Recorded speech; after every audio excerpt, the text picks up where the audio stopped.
Now, given the context of this passage, it's easy to understand Hannah's prayer. We have a person who's beyond overjoyed. She's elated, ecstatic. Something that she did not think was possible happened.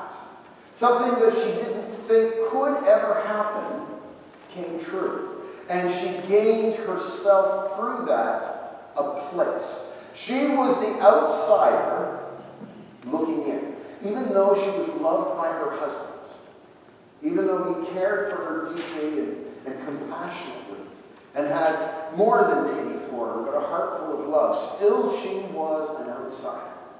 And she knew the pain that her situation caused her husband and caused her as her rival wife mercilessly taunted her. Think of it like this. I have kids and you don't. Nah, nah, nah, nah, nah. How painful is a constant reminder of what was it? Was it a moral failing? Who knows? She herself probably didn't understand and wondered, was it me that sinned against you, God, or was it my parents? Or was it to the seventh generation that sinned against you? Why, oh God, why am I being punished like this? And when her prayer is answered, and she gives birth to a son, which also is a crucial point. It's a son that she gives birth to. She is beyond joy-filled. Imagine a joy that you cannot comprehend, that just feels like a fire within threatening to consume you. That's what she would have felt like. And in that, and in her prayer, we who hear her pray are called. We are called to celebrate with her. The impossible has been made possible. We are called to share in her celebration. We are invited into another's joy. And are called in that to lift up our voices with her in a song of praise to the Lord God Almighty. But, I gotta tell you, I have wrestled with this text all week. Because something just didn't seem quite right about it. Yes, there is that song of joy, and I can understand her context and the joy out of which she speaks because of the pain that she's been through. However, her prayer, in thanks and praise to the fulfillment of her wish, let's face it, is not the most edifying thing ever spoken. In fact, half of it portrays a very uncomforting, discomforting God. Now, we might understand Hannah's elation, but this is also Scripture.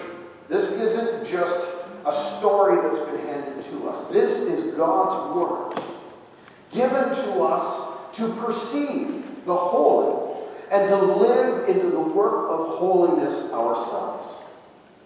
And so that is where I believe this prayer, Hannah's prayer of thanks and praise, calls us today to wrestle. Now, we can just say all Scripture is true and no wrestling needed. You just accept it as it is. But I don't believe that God's Word calls us to do that. I believe that just as Jacob was called that night to wrestle with an angel, and he may have prevailed, but he was forever changed when the angel threw out his hip. We are called to wrestle as well with the Scriptures in the recognition that we might also be changed. And though Jacob would walk with a limp for the rest of his life, we too may not necessarily think it would be a good change, but the change itself comes from a newfound power, a newfound wisdom, and through that, a newfound joy. So, what are we supposed to do with this? Now, to be fair, half of Hannah's prayer is uplifting and prayerful, especially if you are weak, hungry, barren, poor, and faithful. any of those 5 categories, God bless you. You can stop listening right now. The prayer has been I should have known that was coming. God bless you, Nora. You'll be in trouble. Yeah, you're going to hear it later. Yeah, exactly. Not for me.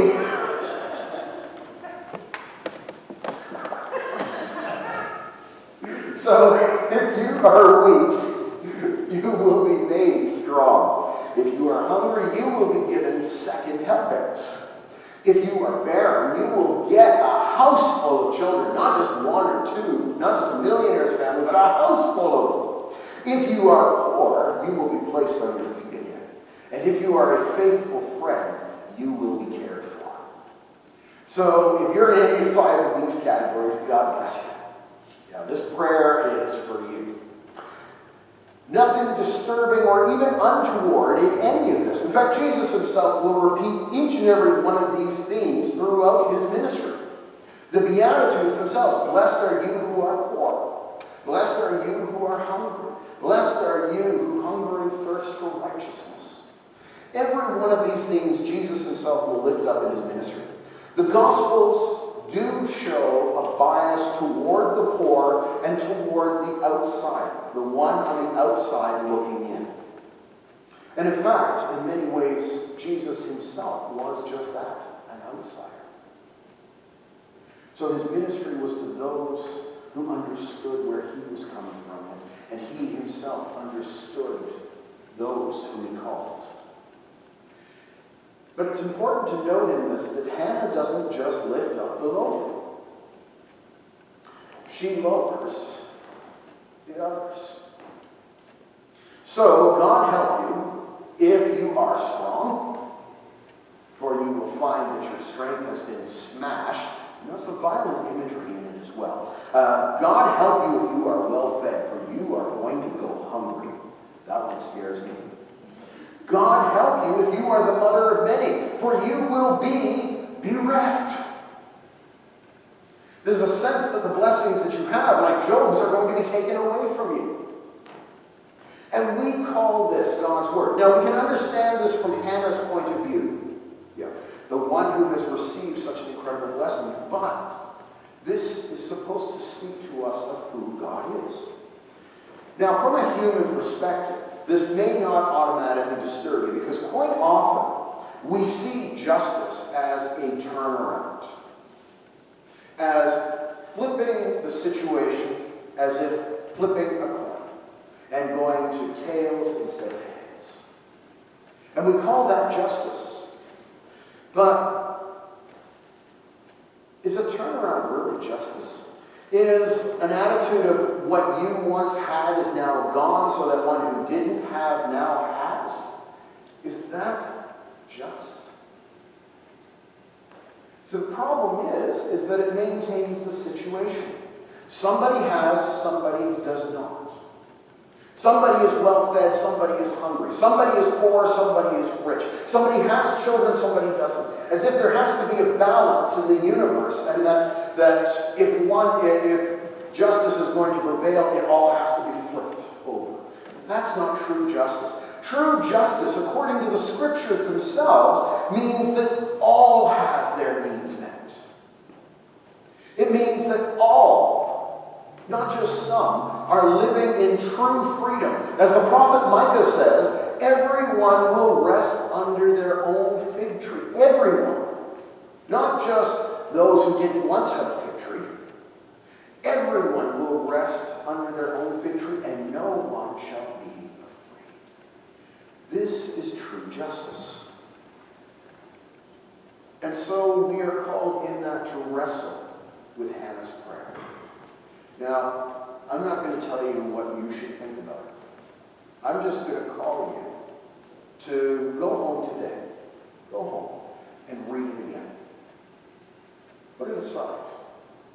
Pick it up after supper. Read it again. Look at what the passage is saying. Not just about God, but saying to your heart about God. Wrestle with it. Jacob wrestled with the angel.